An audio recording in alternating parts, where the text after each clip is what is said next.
So, hello and welcome to the CMIP Panel Debate Theatre here at NAB Show 2022. And we have a wonderful session today, Faster Than Fast. How to make reusing your VOD content cheap, quick, and lucrative. And with me, I have an all-star panel of industry experts. And let's start with Pepin. Please introduce yourself, Pepin. Cool. Thanks, Will. My name is Pepijn Thijhuis. I work for Unified Streaming, and as you just described, VOD to live, fast channels, virtual channels. I think we're one of the guys that have the tools in our toolbox to help you do that. And Magnus. Magnus Svensson. I work at a company called Ivan Technology. We're based out of Stockholm, Sweden, and we're independent streaming experts helping the industry with fast as one thing, but everything else that's concerned streaming. And Laurent. Hello, my name is Laurent Potesta. I'm the founder and CEO of Ad Insertion platform. We are working in this ad insertion environment since more than 50 years. Started on broadcast, extending on streaming and OTT and monetization since then.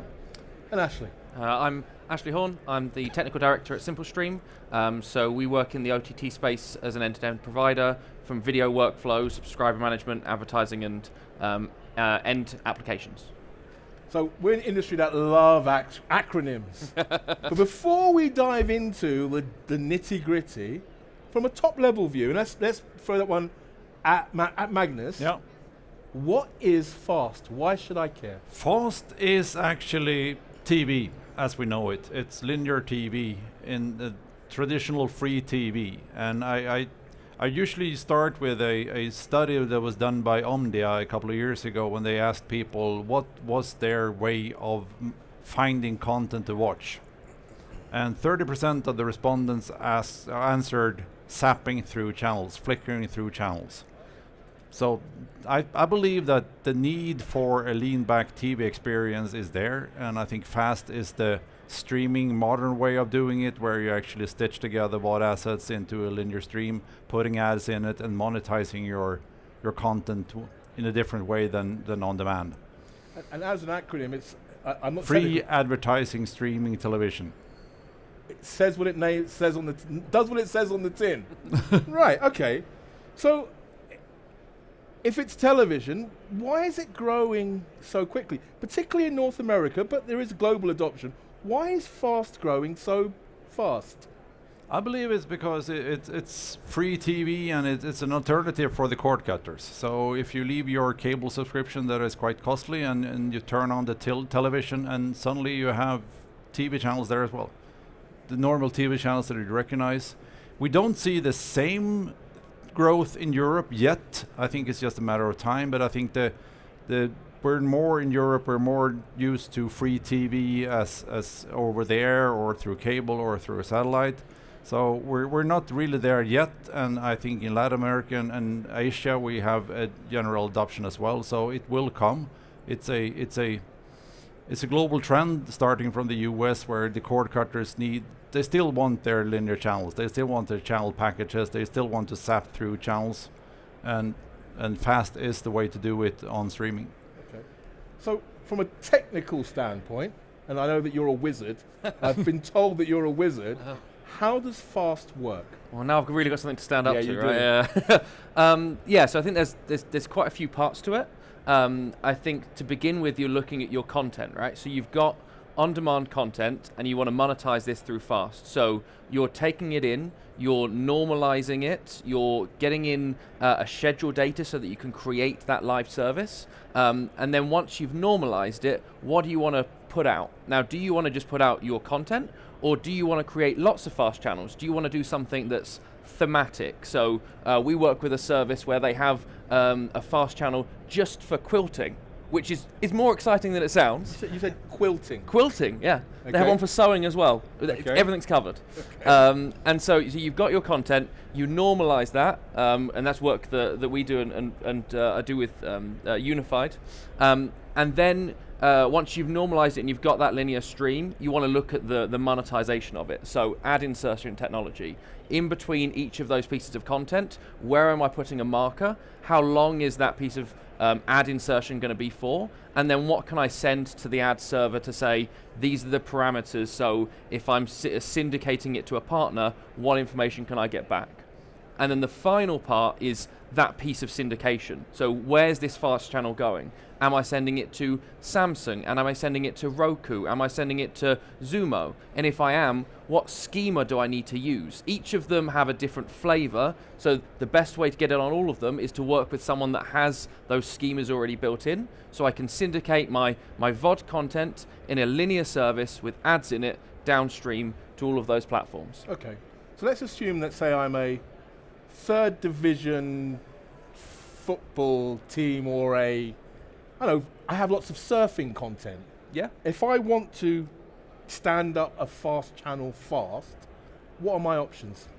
Well, so if you want to do it really quickly, as long as you've got enough content in that will last you 24 hours, and even then, if you want to loop it, you don't have to worry about it too much, but you've just got to get it into a CMS that can normalize it. Okay. Encode it, transcode it, so you're using the same frame rate, the same bit rate. So when it becomes a live channel, it's seamless. Okay. At that point, all you've got to decide is, where do you want your ad markers? Do you want them at the start of every piece of content, or do you want mid-rolls in there as well? Okay. Once you've decided that, how long are each of those pods going to be?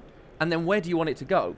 Do you want to do it to one and do it as a test bed, or do you want to try and get it to as many platforms as possible? Okay. And then, when you've done really well and you've got loads of surfing content, do I want ones for Bondi Beach? And do I want another channel for Norfolk? Sorry, it's a terrible reference for surfing. I want to see you normalize that. Yeah. And does that require my teams internally to learn new systems and build new workflows? What does it mean for me as an operator? Do I have to get involved in that process of building out the fast service? No, so that's where we hopefully come in and help with that. So you provide us all of your surfing content, we will do that normalization for you, Okay. and we will syndicate that to the partners that you want. You just have to make the decisions as what ad server do you want to use, what platforms do you want to send it to, and how many channels do you want to create. Now, people that know me know that I'm a very greedy man, and I'd like to make lots of money from my fast channel. What does monetization look like in the world of fast? Yeah, so perhaps I can jump on that. So monetization is of course a key element for fast, because it's really that is able to create the content and push the service. And basically you have, depending of which company you have multiple ways to make it. So if you are a big company, you have ad sales, you can include this ad inventory which is created, which is quite interesting because it's on a big screen. It's a CTV, mainly a CTV ad inventory. Then you can include this inventory in your standard way for the online sales to sell the ads. If you are more content provider and as you said, you are very specific, you have some surf content, and you don't have a big team, you really just want to create the channel and to push your content to consumer. In this case, you can use different companies that will help you on that. It's where we are moving on our side to aggregate all this content, because of course ad servers, SSPs, they are thinking about hundreds of millions impressions a month, and perhaps you will do 5-10 millions and not so much. And then that we do, and that some other companies are doing, is that we aggregate all this inventory on our side, and we have all the pipelines to different ad servers, SSPs, to optimize your selling process, and to be sure also that you have ads to be inserted, because it's also very important to have ads in the ad breaks, because if you don't have ads in the ad breaks, you have like a filler, which is quite annoying for people.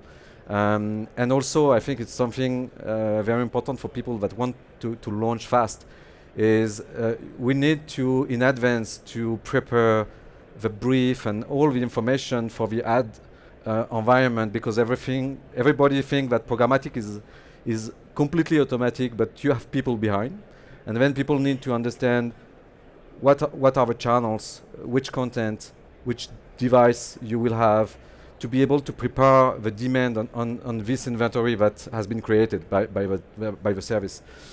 So it's not that you just plug one ad server and you wait and it's working.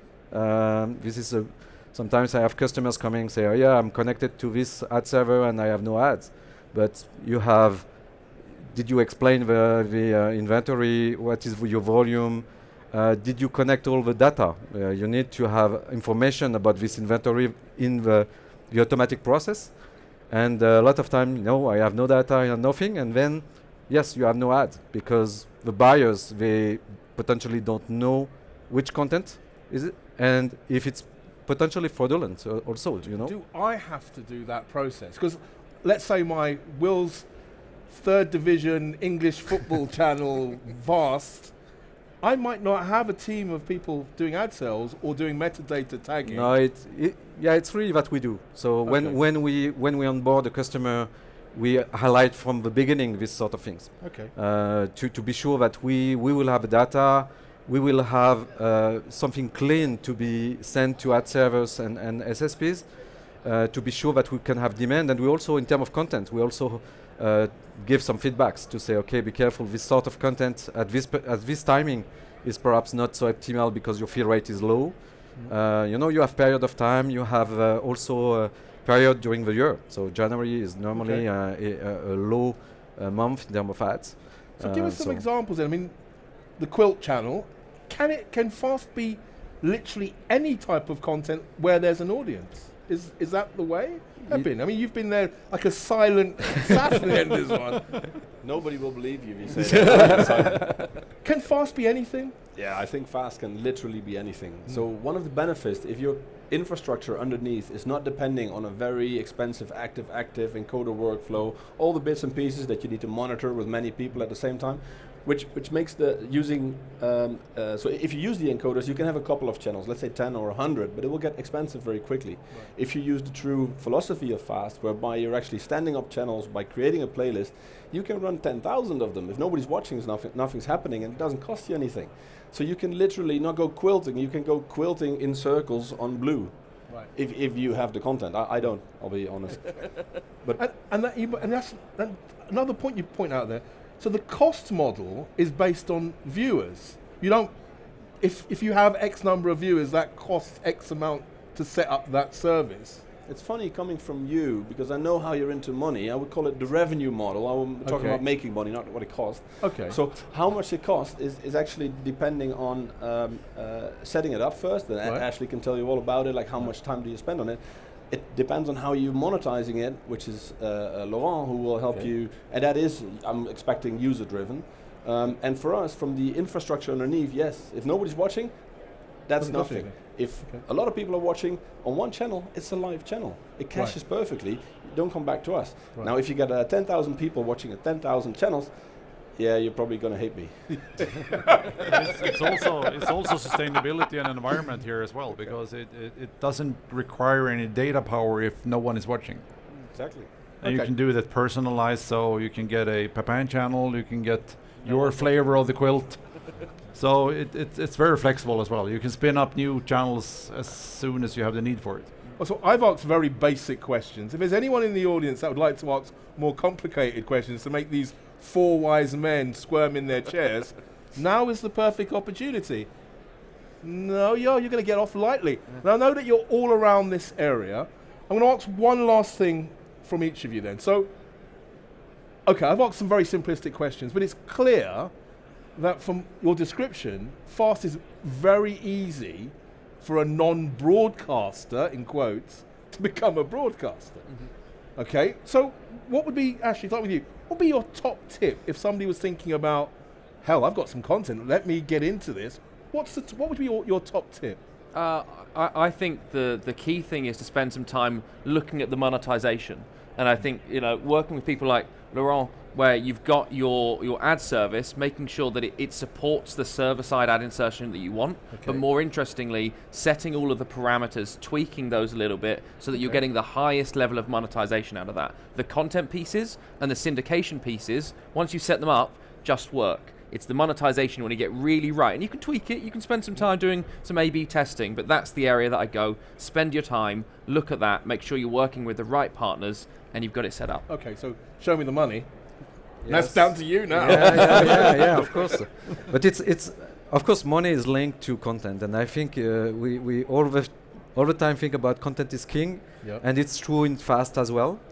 So of course you can make a lot of channels. The question is also on the distribution, because you need to have these channels broadcasted and distributed on CTVs, on Samsung and so on. And these guys are also now very careful on the which channel they are taking, because they also have a look on the monetization. So basically, if your channel is not performing too correctly, they will be also careful to not put too much content or too much channels on this type of content. So if you're going to do it well. So just and we say everybody can be broadcaster, but it's still you still need to have viewers. Okay. So content is very important.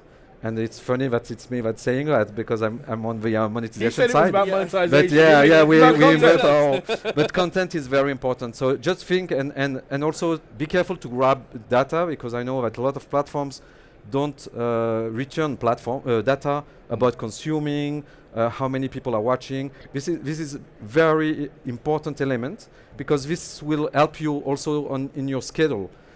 So everything is linked. If you have people, you need to have a monetization. Okay. So the content is very important, and after you need to have the right tool to monetize. Magnus, top tip. We've only got a minute, so top tip. I would say look at where you want to publish your channels. Do you want to go with the Samsung TVs, the LGs, or do you want to be part of Pluto, or and also think about, like you said, content regionalization. Not all content that is popular in US will be popular in Europe. So and the opposite around. So you need to be able to know where to publish your content and also carefully select your content in the region you want to publish it. Pepin, final top tip. Since I'm the last one in and time is running out, I'm just going to throw it back at them and say, don't be afraid to play with it. Now you have this chance to actually create that many channels. If nobody's watching, nothing's happening. Yes, Samsung is only going to give you a channel. What if you can throw out 20 channels into social media, see which one resonate? That one Samsung happily will pick up. I remember many years ago we had a person on this panel that were doing I think it was an animation channel. I can't remember what type of animation, but it was quite niche. And when he told me how many viewers they had, subscribers, it was in the hundreds of thousands. Because he said, you don't understand, it's not like we have 100,000 in this one country. We have 2,000 here, 3,000 there, 5,000 there. And if you add it all up, it's a healthy business. And it seems like Fast is sort of go forward 5 years. We laugh at the quilting channel, but my mum likes quilting. It's there, yeah. So we'll have to now teach how to use the internet, and I can get you a subscriber. Okay, so that's it. Thank you for that panel. Thank you for your candor and your honesty. So that's it. If we want to do Fast, just watch the last 20 minutes, job done. Find these four wise men, and that's it. Am I right? Yes. Yeah. Okay. Thank a big you round of applause. Wonderful.